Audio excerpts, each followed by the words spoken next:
Hello everyone, welcome back to सरकारी नौकरी वाले बाबा। I am Dhananjay. Supreme Court of India junior court assistant के लास्ट ईयर 2017 के रिजल्ट से रिलेटेड मैंने कुछ एनालिसिस किए हैं। आप सभी ध्यान से देखिएगा। अगर आपके मार्क्स आपके जितने भी हो, चाहे कम हो चाहे ज़्यादा हो, ध्यान से देखिएगा। सारी जो डाउट्स हैं वो मैं आपको एक एक क्लियर करके मैं आपको समझा दूंगा किस तरीके से आप लोग क्वालिफाई करोगे डिस्क्रिप्टिव के लिए, सारी चीज़ें।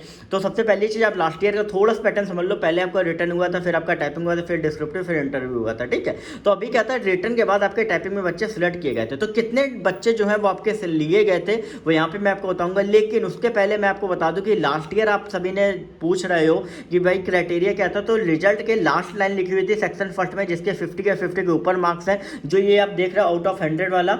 और सेक्शन 2 में जो 25 इसमें 13 या 13 के ऊपर मार्क्स हैं, वो फाइनली जो है वो क्वालिफाई करेंगे। ठीक है। फिर उसके बाद मेरिट बनानी थी, लेकिन ओवरऑल जो कैंडिडेट्स जो मिले थे वो उतने ही कैंडिडेट्स थे जो टाइपिंग टेस्ट के लिए क्वालिफाई हुए थे। ठीक है। लेकिन इस बार ऐसा है या नहीं ये भी नहीं बता सकते, क्योंकि लास्ट ईयर नोटिफिकेशन में आपका कुछ भी ऐसा नहीं मेंशन था और इस बार भी नहीं मेंशन है। ठीक है। लेकिन दोनों ही केस में अगर हम देखें तो यहाँ पे अभी इस बार चेंजेस क्या है कि टाइपिंग टेस्ट आपका साथ में हुआ है, तो कहीं ना कहीं बच्चे जो है वो काफ़ी ज़्यादा फिल्टर होके आएंगे डिस्क्रिप्टिव टेस्ट के लिए। लेकिन अगर आपका ये जो सेक्शनल कट ऑफ वो अगर रहता है तो क्या इम्पैक्ट होगा, नहीं रहता है तो क्या इम्पैक्ट होगा, दोनों कंडीशन के बारे में डिस्कस करेंगे। तो सबसे पहली कंडीशन जो है कि मान लीजिए कि अगर ये रहता है, तो क्योंकि आपको डिस्क्रिप्टिव के लिए अभी से प्रिपरेशन करनी है। लास्ट ईयर 17 दिन का टाइम मिला था, 17 दिन में आपका डिस्क्रिप्टिव कंडक्ट हो गया था। तो जैसा कि आप देख सकते हो कि लास्ट ईयर जो था वो ओवरऑल 39,114, यहाँ पे आप देख सकते हो 39,114 बच्चों ने आपका एग्जाम दिया हुआ था।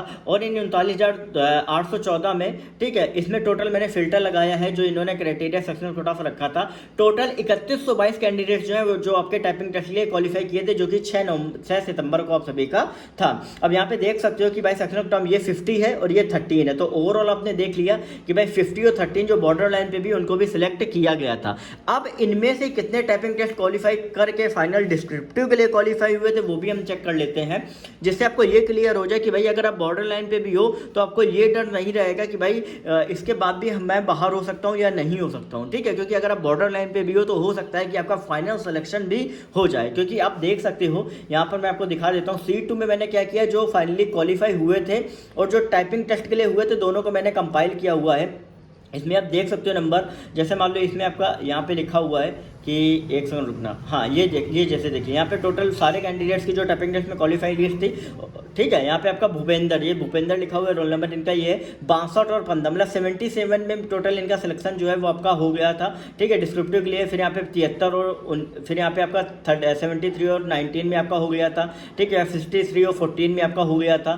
फिर आपका इसमें अगर आप देखोगे 67 और 15 में। तो ओवरऑल अगर हम देखें तो आपका अगर मिनिमम भी आपके मार्क्स है तो फाइनली आपका डिस्क्रिप्टिव के लिए क्वालिफाई आप सभी का हो जाएगा, बशर्ते आपको टाइपिंग टेस्ट आपका अच्छे से क्वालिफाई हो जाए। सबसे पहली कंडीशन ये थी जब सेक्शनल कट ऑफ वाली थी। लेकिन अगर सेक्शनल कट ऑफ आपका नहीं रहेगा तो फिर क्या करेंगे कि ओवरऑल जो आपकी जो क्राइटेरिया रहता है कि भाई टोटल जो मार्क्स हैं जो आपका 125 में जितने बनेंगे उसके अकॉर्डिंगली जो है वो आपका डिस्क्रिप्टिव के लिए क्वालिफाइंग बनेगा। साथ ही टाइपिंग टेस्ट के लिए भी आपका कहीं ना कहीं देखा जाएगा कि जो भी कैंडिडेट्स जिनके हाईएस्ट मार्क्स हैं और वो टाइपिंग टेस्ट में क्वालिफाइड हैं। क्योंकि ये सारी चीज़ें क्या होती है ना, जब बनाई जाती है तो पूरा एक्सेल में इसी तरीके से बनाई जाती है कि कितने आप सभी के मार्क्स हैं। क्योंकि आजकल सारी चीज़ें ऑनलाइन है, कितने मार्क्स हैं, उसके बाद कौन कौन से क्वालिफाइंग करें, येस या नो में रहेगा। तो उसके बाद उन सारी चीज़ों को फिल्टर करके आपका जो सिलेक्शन है डिस्क्रिप्टिव के लिए वो आपका क्लियर किया जाएगा। तो ये दूसरे कंडीशन में रहेगा जिनके हायर मार्क्स हैं, अगर ये सेक्शनल कट ऑफ वाला क्राइटेरिया नहीं रखते हैं। ठीक है।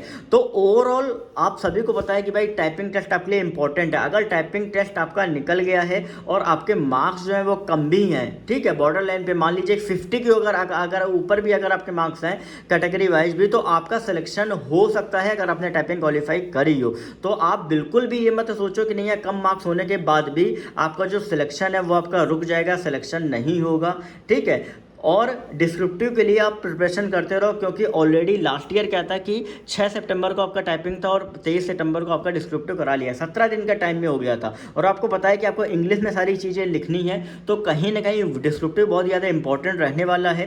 क्योंकि अगर डिस्क्रिप्टिव के लिए आपको अभी सिर्फ क्या करना है, न्यूज़पेपर पढ़ना है और ज़्यादा से ज़्यादा जो भी हो सके, क्योंकि उससे क्या होगी अदर एग्जाम्स के लिए आपकी जो इंग्लिश, मैंने बताया था स्टेनो के लिए भी आपकी जो इंग्लिश है वो बहुत ज़्यादा इंपॉर्टेंट होती है। तो आपकी जो इंग्लिश है वो भी कहीं ना कहीं आपकी इंप्रूव होगी होगी अदर एग्जाम के लिए। और जैसे ही आपका फाइनल रिजल्ट आएगा और आप जब सिलेक्शन देखोगे तो उस टाइम पे आपको क्या करना है कि आपकी इंग्लिश पढ़ने और लिखने की तो हैबिट हो जाएगी। उस टाइम पे आपको जो जो मेन सब्जेक्ट्स होते हैं, जैसे कुछ इंपॉर्टेंट टॉपिक्स होते हैं ऐसे वगैरह ऊपर, वो आपको अच्छे से पढ़ लेना है। उनके बारे में मेन इंपॉर्टेंट पॉइंट जो है वो आप सभी को पढ़ लेने हैं।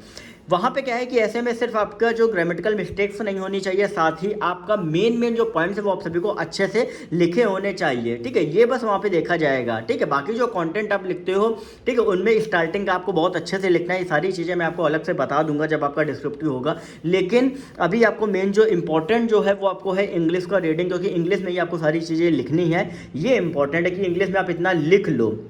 ठीक है, तो इस हिसाब से तो बाकी अगर एनालिसिस आपको समझ में आ गया हो, बाकी ये जो जितनी भी एक्सेल सीट है ये मैं पूरा आपको टेलीग्राम ग्रुप में डाल दूंगा। ये जितनी भी चीज़ें हैं मैं पिन कर दूंगा। सरकारी नौकरी वाले बाबा चाहे तो लिंक डिस्क्रिप्शन में है, तो वहाँ से जाके आप चेक कर सकते हो इसको। एक्सेल आप फ़ोन में अपने एक्सेल जो है वो डाउनलोड कर लीजिएगा, वहाँ से आप देख सकते हो, नहीं तो पीसी वगैरह में भी आप डाउनलोड करके इस एक्सेल सीट को पूरा देख सकते हो। पूरा मैंने आपका एनालिसिस पूरा किया हुआ है।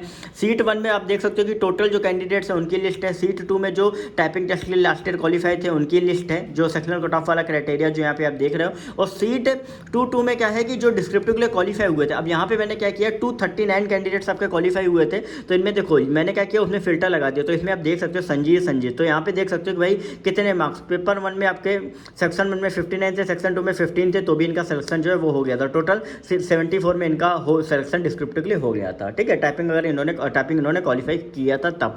ठीक है, तो इस तरीके से आप चाहो तो देख सकते हो, अच्छे से समझ सकते हो जो भी सीरियस कैंडिडेट हो। बाकी जो कैंडिडेट जो मजाक वाले हैं वो भाई मजाक करते हैं ना, उनको मैं कुछ भी नहीं कहूँगा। अपनी सबकी लाइफ होती है, जो जैसा बना ले, कुछ लोग अच्छा बना लेते हैं, कुछ लोग नहीं बना पाते हैं, और जो नहीं बना पाते उनमें से वो कैंडिडेट्स हैं जो 50 चीज़ों में कमी निकालते हैं। ठीक है, तो ये सारी चीज़ें मैंने आपको समझाई हुई है। अगर आपको अच्छे से समझ में आए तो चैनल को सब्सक्राइब कर लीजिएगा और बेल नोटिफिकेशन को ऑल पे कर लेना। जैसे ही सारी कोई भी अपडेट छोटी छोटी मिलेगी वो मैं आपको बता दूंगा।